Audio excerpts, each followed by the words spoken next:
कहा बेटे जाओ परम पावनी मोक्षदायिनी मधुपुरी, जिसको वर्तमान में मथुरा कहते हैं, परम पावनी नगरी जिसका नाम है मधुपुरी। मधुपुरी के तट पर श्याम सुंदर यमुने महारानी कलकल निनाद करके बह रही है। और एक काम करना, कलकल निनाद करके बह रही है, उसी के निकट में एक वन है जिसका नाम है मधुबन।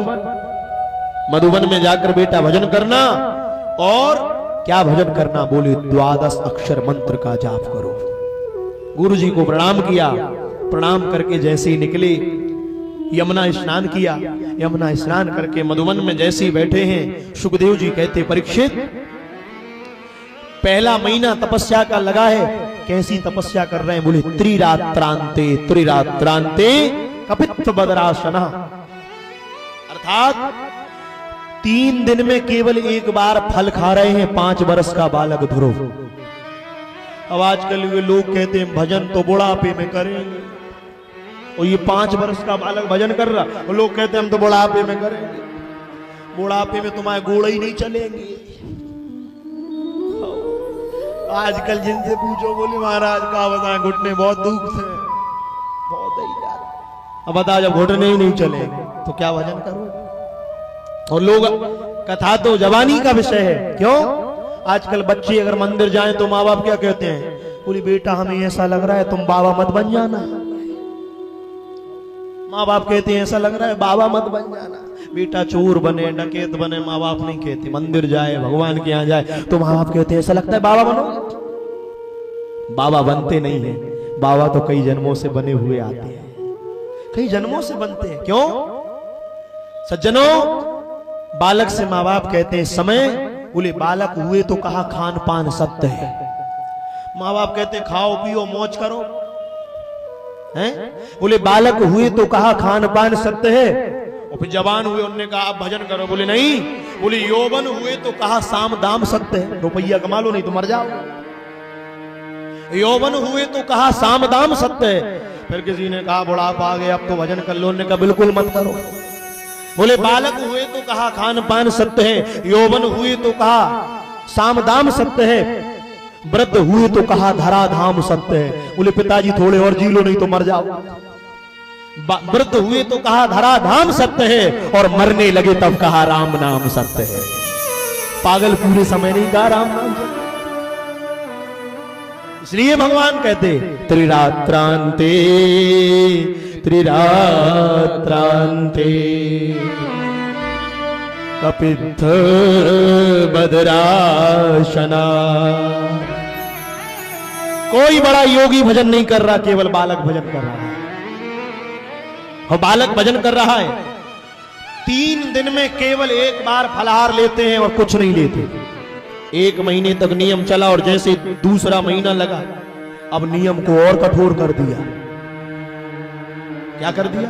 बोले द्वितीयम चात था मासम षष्ठे षष्ठे अर्भको दिने।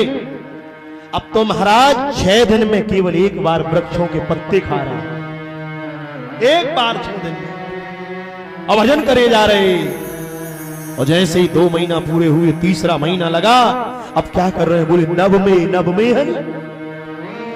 अब तो 9 दिन में केवल एक बार श्याम सुंदर श्री यमुने महारानी का जन्म है, कुछ नहीं है। और जैसे ही तीसरा महीना हुआ, चौथा महीना लगा, चतुर्थ मपी वही माशम द्वादशी द्वादशी हनि। तो 12 दिन में केवल एक बार वायु पी रहे, जल भी नहीं, वायु पी रहे हैं और निराहार रह रहे हैं। और जैसे ही 5वां महीना लगा, अब तो 5वें महीने में ध्रुव जी ने प्राणायाम चढ़ा लिया। और जैसे ही प्राणायाम चढ़ाया तो ध्यान भगवतो रूपम, अब भगवान का ध्यान करने लगे। और ध्यान करते करते करते जैसे ही 6वां महीना लगा, अब तो ध्रुव जी सांस लेना भी भूल गए। और जैसे ही श्वास लेना भूले, उसी समय सारे देवलोक में हाहाकार। देवता दानव मानव किन्नर गंधर्व भगवान ब्रह्मा की शरण में गए। भगवान आज ऐसा लगता है मृत्यु के पहले मृत्यु आ जाएगी, आज प्राण निकल जाए। ब्रह्मा जी कहते घबराओ नहीं, भगवान नारायण की शरणागति में चलो। सब आज भगवान नारायण के द्वार में पहुंच गए थे। जैसे ही भगवान नारायण के द्वार पर पहुंचे, हाथ जोड़कर कहते महाराज नैवं विदामो भगवान प्राण रोदमा चराचरस्याखिल सद्बुधामना। सारे देवता भगवान की शरण में गए, प्रभु रक्षा करो। भगवान ने कहा क्या बात है? बोले सरकार आज श्वास नहीं ले पा रहे, आज श्वास लेने में तकलीफ हो रही है। भगवान प्रसन्न होकर कहते हैं देवताओं, अब तक बड़े बड़े ऋषि मुनि अमलात्मा विमलात्मा ज्ञानेंद्र मुनिंद्र तपोनिष्ठों ने भजन किया है, पर आज कोई भजन ज्ञानी नहीं कर रहा, आज कोई ऋषि नहीं कर रहा। आज मेरा नन्हा सा बालक ध्रुव भजन कर रहा है, आज नन्हा सा बालक ध्रुव भजन कर रहा है। और जैसे ही नन्हे से बालक, ब्रह्मा जी कहते सरकार जल्दी जाओ, आप शीघ्रता करो। बोले क्यों? बोले कहीं ऐसा ना हो जाए हमारे प्राण निकल जाएं, आज सृष्टि में प्राण अमृत हो गए। भगवान उसी समय श्री ध्रुव जी महाराज के लिए दर्शन देने के लिए आज मधुवन की ओर चले आ रहे हैं। और जैसे ही भगवान मधुवन में प्रवेश कर रहे हैं, तो मधुवन में प्रवेश करते ही भगवान की वो दिव्य छवि जो बाहर खड़ी है, वो हृदय में दर्शन दे रही है। भगवान एक वृक्ष की ओट में खड़े होकर अपने पुत्र ध्रुव की ओर देख रहे हैं। ध्रुव की ओर भगवान देख रहे हैं। किसी ने कहा ध्रुव जी भगवान से जल्दी जाओ। क्यों? बोले कहीं ऐसा नहीं है सीताराम हो जाए हमारी। भगवान कहते आज हम ध्रुव को दर्शन देने नहीं आए, आज तो हम ध्रुव जैसे भक्त का दर्शन करने आए हैं। बेटा तेरे जैसा भक्त मेरा भजन करके मुझे पा जाता। उसी समय भगवान ने सन्मुख खड़े होते हैं, और जैसे ही सन्मुख खड़े होते हैं ध्रुव जी से कहते हैं बेटा नेत्र खोल लो। ध्रुव जी नेत्र नहीं खोलते। बोले क्यों? बोले जो भगवान बाहर है वो ही भीतर है, जो भगवान बाहर है वो भीतर है। भगवान ने हृदय की झांकी को अलग कर दिया।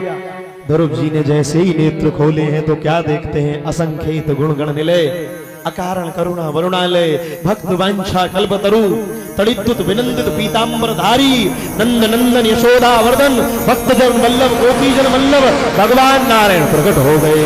बोलिए भक्तवत्सल भगवान की।